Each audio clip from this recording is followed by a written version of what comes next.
Assalamualaikum warahmatullahi wabarakatuh. Bismillah, alhamdulillah, amma ba'du. Perkenalkan, nama saya Nurholis Majid dari kelompok 1 PDD ya. Dan anggota kelompoknya itu Denis Isnawati, Adi Batu Saadah, dan Abidah. Di sini kami akan mempresentasikan materi yang berjudul mengidentifikasi hukum-hukum perkembangan peserta didik. Jadi sebelum itu kita terlebih dahulu ke definisi. Jadi apa itu perkembangan? Perkembangan adalah proses perubahan pertumbuhan pada saat fungsi kedewasaan dan interaksi dengannya lingkungan hidup dan interaksi dengan lingkungan hidup. Lalu peran guru dalam proses pembelajaran, dalam proses belajar pembelajaran. Yang pertama, peran guru yaitu inspirator dan motivator dalam proses belajar dan pembelajaran. Lalu yang kedua, mampu menstimulasi, mendorong serta mengolaborasi daya pikir siswa sehingga mampu membentuk perasaan yang senang dalam belajar dan memiliki sikap dan perilaku yang tepat. Yang ketiga, seorang yang memiliki sikap empati yaitu berusaha menyelami alam pikir dan perasaan mahasiswa. Jadi seorang guru juga harus memperhatikan perasaan mahasiswa atau siswanya, jangan acuh tak acuh. Yang keempat, pengelola proses belajar yang mampu memfasilitasi setiap kemampuan dan kecerdasan siswa. Yang kelima, terakhir, penguat perilaku yang bijaksana sehingga perilaku positif peserta didik dapat terus berkembang dan mengarah ke tingkat yang lebih baik. Lalu bagi para pendidik dengan berbagai macam peran yang sudah disebutkan, harapannya dapat mengetahui dan memahami perkembangan dan karakteristik peserta didik. Nah, jadi seorang guru juga harus mampu menyelam dan mengetahui sikap karakteristik peserta didik sehingga kita sebagai guru mampu menilai. Lalu yang C, hukum-hukum perkembangan peserta didik. Pertama itu perkembangan fungsi-fungsi jasmania dan fungsi-fungsi rohania. Lalu yang kedua, setiap individu mempunyai kecepatan sendiri-sendiri dalam perkembangannya. Lalu perkembangan seorang individu baik total juga setiap aspeknya. Kelangsungan tidak konstan melainkan berlama. Yang terakhir, perkembangan berlangsung dan pola-pola yang bersifat umum menuju pola-pola yang bersifat khusus ya. Assalamualaikum warahmatullahi wabarakatuh. Nama saya Adi Batu Saadah. Langsung saja ke materi selanjutnya. Hukum-hukum perkembangan peserta didik. Yang pertama, perkembangan fungsi-fungsi jasmania dan fungsi-fungsi rohania. Yang kedua, setiap individu mempunyai kecepatan sendiri-sendiri dalam perkembangannya. Yang ketiga, perkembangan seorang individu baik total juga setiap aspeknya. Ketiga, proses perkembangan itu mengikuti pola tertentu. Prinsip menyatakan bahwa setiap aspek kelangsungan mengikuti aturan yang relatif tetap sesuai dengan perkembangan itu sendiri. Lalu yang keempat, yang kelima, proses perkembangan berlangsung secara berkesinambungan. Dengan prinsip ini berarti apa yang sudah tercapai pada saat-saat yang lalu merupakan bagian tak terpisahkan. Lalu yang keenam, antara aspek perkembangan dengan aspek perkembangan yang lain saling berdekatan atau saling berkolerasi. Yang ketujuh, perkembangan berlangsung dari pola-pola yang bersifat umum menuju pola-pola yang bersifat khusus.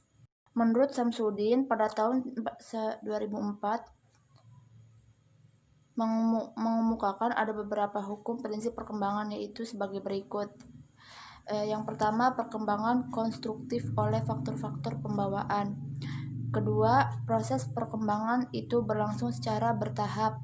Ketiga, bagian-bagian fungsi-fungsi organisme mempunyai garis perkembangan disebut tingkat kematangan masing-masing. Yang keempat, terdapat variasi dalam tempo dan irama berkembang antara individu dan kelompok tertentu. Kelima, proses perkembangan itu pada taraf awalnya lebih bersifat diferensiasi dan bantalan, sebuah akhirnya lebih bersifat integrasi antara bagian dan fungsi organisme. Keenam, dalam batas-batas masa peka, perkembangan antara pertumbuhan dapat dipercepat atau diperlambat oleh kondisi lingkungan.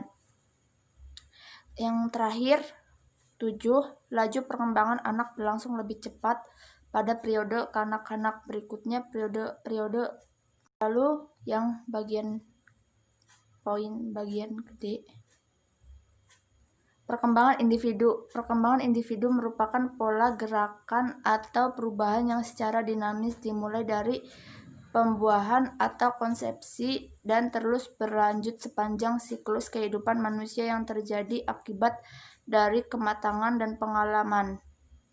Menurut Horlock 1991, dalam perkembangan ada dua proses yang bertentangan yang terjadi secara serempak selama kehidupan, yaitu pertumbuhan yang disebut evolusi dan kemunduran yang disebut dengan involusi. Adapun perubahan-perubahan dalam perkembangan individu merupakan hasil dari proses-proses biologis, kognitif, dan sosio-emosional yang saling berkaitan. Perkembangan peserta didik merupakan bagian dari pengkajian dan penerapan psikologi perkembangan. Dalam pengkajian mata kuliah perkembangan peserta didik difokuskan pada perkembangan individu sebagai peserta didik pada institusi pendidikan.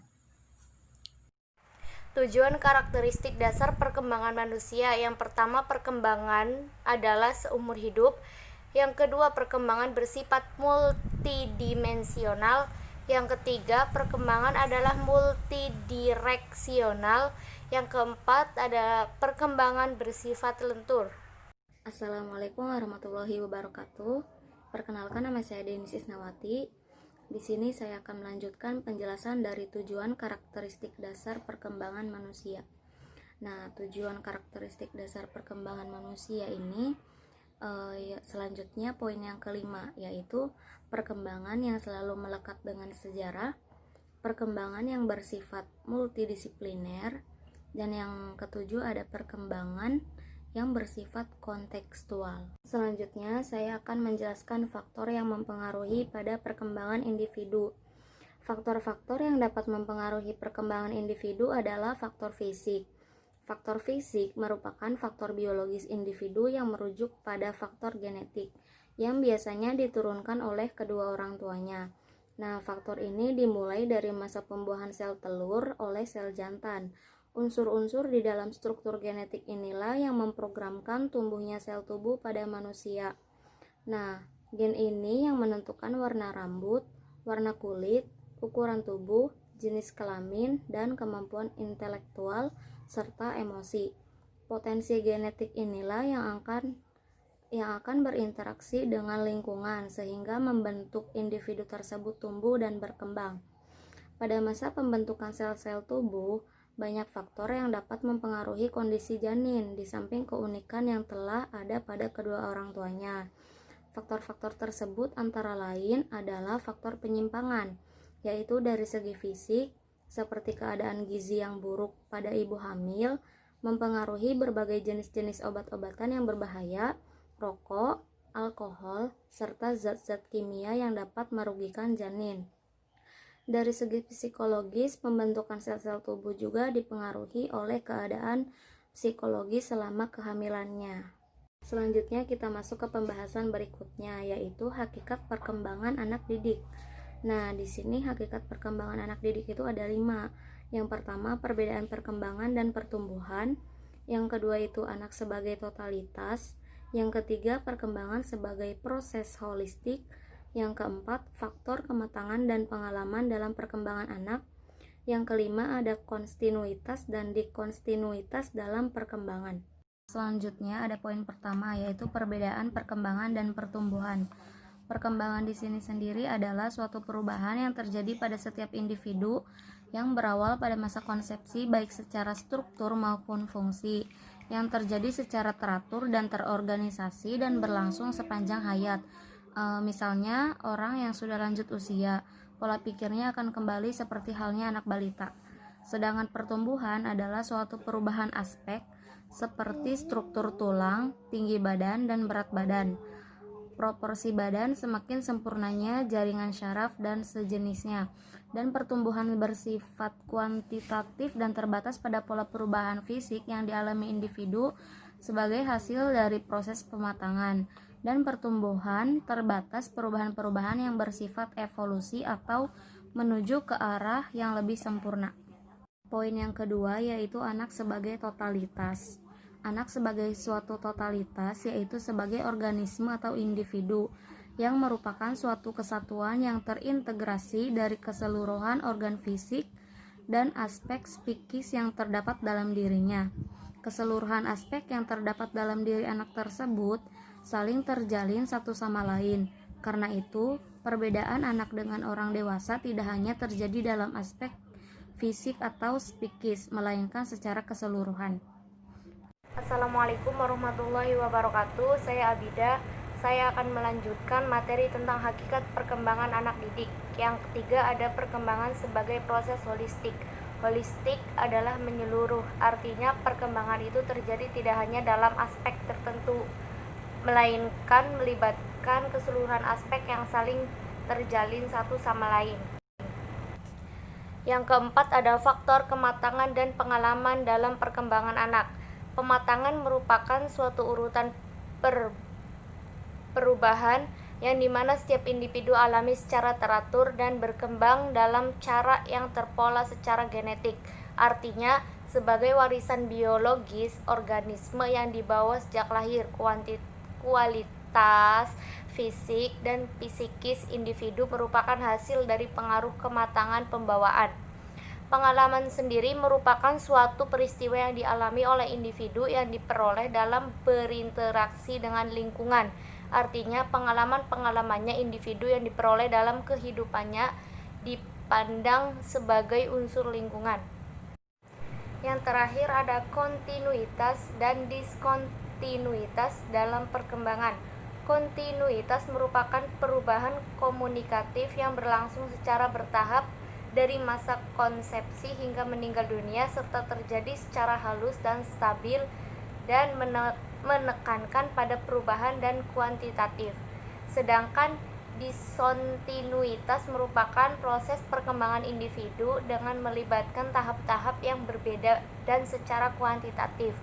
Perkembangan individu dianggap secara perubahan perilaku yang relatif tiba-tiba dari suatu tahap ke tahap berikutnya. Materi terakhir ada manfaat mempelajari perkembangan peserta didik.